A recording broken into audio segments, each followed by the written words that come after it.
Hi there, it's Marlene Hilleman from ImageMavenVideo.com, and in this video blog post I'm going to be discussing 7 different ways that you can create video content, go figure, for your blog or even your online courses.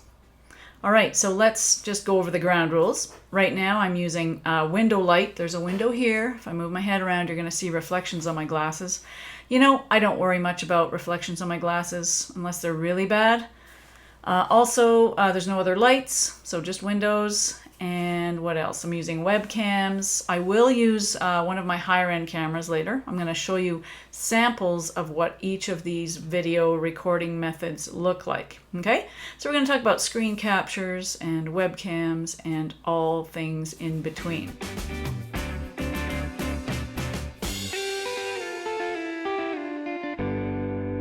Alright, so let's get started with what I'm using now. So right now I'm using the Logitech 920 webcam. So it's an external webcam.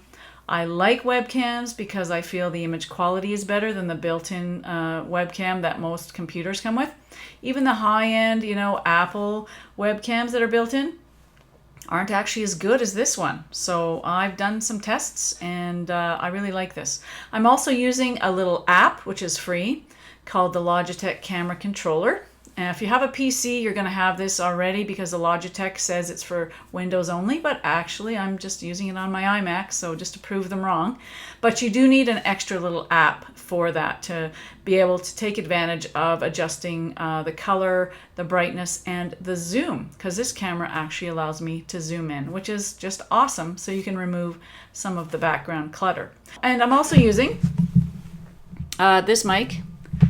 This is a Blue Yeti microphone. So I'm using those for the webcams, just so you know. I'll have all the details of everything I'm using in the blog post as well.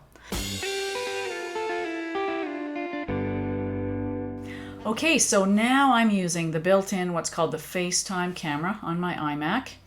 You can see probably that the color is a little bit different. I'm also, because my iMac is right against the windows today, I'm facing the window, so I might have a bit more reflection, and you can see a little bit more of my clutter.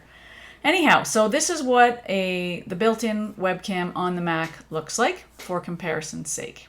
And again, this is convenient. It's easy. And just so you know, I'm recording this with QuickTime software, which allows you to do screen recordings and webcam recordings and audio recordings as well on your Mac, completely for free. It's called the QuickTime Player, but it does allow recording.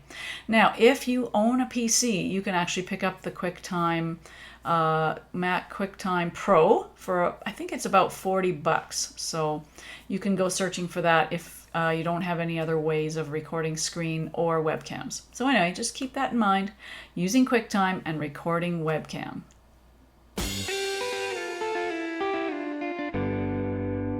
You can also record videos using your iPhone or iPad, and in this case I'm using my iPad.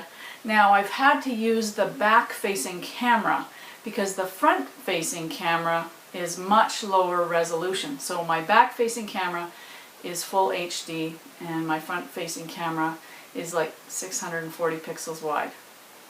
So this is my front-facing camera, and you can see from the size of the video that it's significantly smaller. It's only 640 pixels by 480 pixels high. So just remember, if you have an older iPad or an iPhone that has a lower resolution front-facing camera, you're going to have to set it up using the back-facing camera, and you might need a friend to help you do that. One more thing about using the iPhone or the iPad to record your video is that you probably want to pick up an external microphone, because if you don't have one, like right now I'm just using the audio input on the iPad, the sound quality is not that great, and sound quality is just as important as picture quality, and in some cases more important.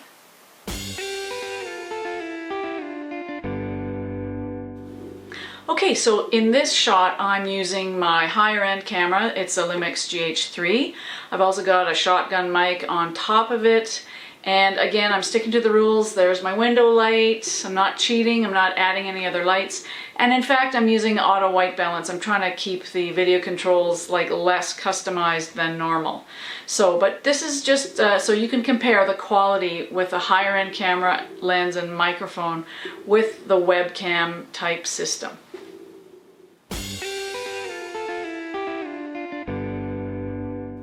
The great thing about screen recordings is that you can record anything that you can see on your screen. So in this case, I just happen to be looking at my website. I can show you something really specific in a blog post, and this is great for teaching things like software and setting up anything on the computer. I use screen captures a lot in my teaching. So just think of, if you don't want to be on camera, you can do a very personal video. Even one-on-one training works when using screen captures. You can use many different things to capture screen. You can use Camtasia, you can use ScreenFlow. In this case, I'm using the QuickTime Player free app on the Mac.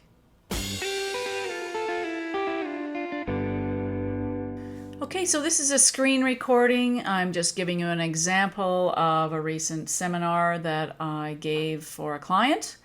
And I'm recording full screen here. You know, it's a great way to present your content that you have already created in PowerPoint, Keynote, things like that. Okay, so this is a basic screen recording and I'm using QuickTime to record it as well as my Yeti microphone. Another way to make videos is using these explainer type packages that include slide templates with animated characters. Now there are several of them on the market. Very popular ones are Powtoon and Explaindio. This is Powtoon. I'm just going to quickly show you how to use it, and it's a very brief overview. You choose a template, and let's just choose Mr. Show here. And here's what he looks like. So basically you're animating your presentations with this kind of software. These are very easy to use and to present material, especially data, factual material, and things like that. I do like them because they look really good. I'm not a graphic designer, so I can get some great looking artwork in this program, and I don't have to hire an illustrator to do that for me. They can, however, tend to look kind of the same as everyone else who's using the software. You can combat some of the sameness of these prepackaged slide programs by adding your own photos and logos and things like that. Here's an example I created for a client. She supplied me with the photos, and it was just a quick little no voiceover introduction to her book. And you can see that I used the hands coming in and the hand drawing elements of Powtoon to create a bit of extra interest and animation.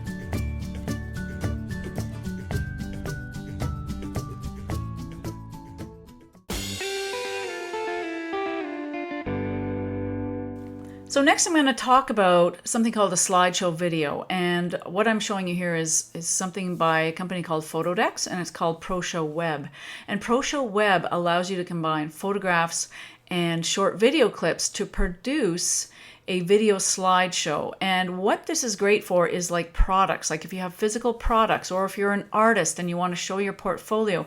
These are templates, and they have tons of templates, lots of music that you can use in there as well. So here's an example of a hybrid video created in ProShow Web. As you can see, I shot still photos and video clips and put them all together with a free music track that was supplied with ProShow Web.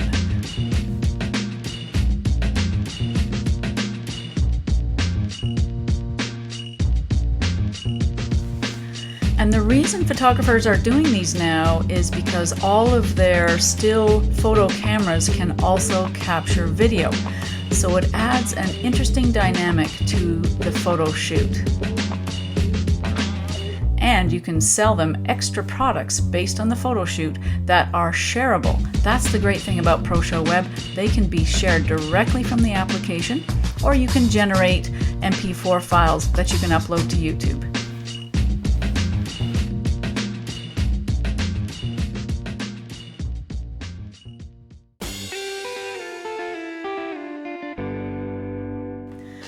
on the list are Skype interviews. Now, Skype is probably the easiest way to create video content.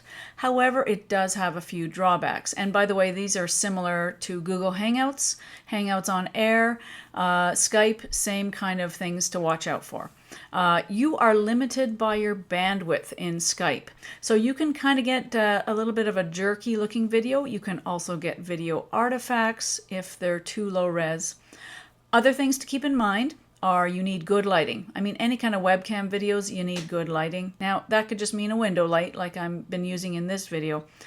So try, if you don't have extra lights, try to record during the day and set yourself up in a bright room. Something else, if you use Skype, you will need something to record it with. On the Mac, you can use Ecamm Video Recorder. I think it was like $20 when I bought it a few years ago. And on the PC, you can use Pamela for Skype.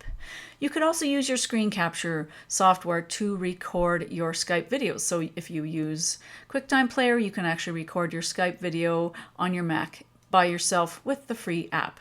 So it's just like using it for any kind of screen capture.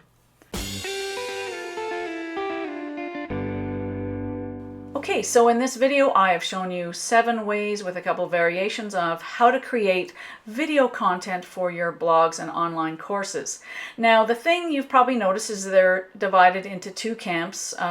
First one being you in front of the camera, and the second one you're not in front of the camera. I like both ways. They have their uses, but I actually prefer to be on camera. That way I can talk directly to you. And I feel that especially in my online courses, it helps me make a better connection with my students. It enhances the know, like, and trust factor. So if you're planning to create video content, keep that in mind. You know, do a mixture. And you know what? You're going to get over yourself being in front of the camera. You just need to let that stuff go. It's totally worth it. And if you're afraid, you just start with your closed group of students and things like that. When you're ready, you can do public YouTube videos like this one and get out in front of the whole world. Okay, when you're ready, and you will be ready. All right, thank you for watching. It's Marlene Hielema from ImageMavenVideo.com. If you have any questions, leave them in the blog post. And thank you to Sarah Arrow for inviting me to do a guest post for her and Kevin, and we will see you soon.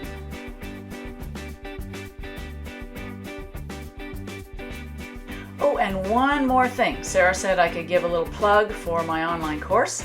It's Web Video Workshop, and it just concentrates mostly on using the webcam and QuickTime Player on the Mac.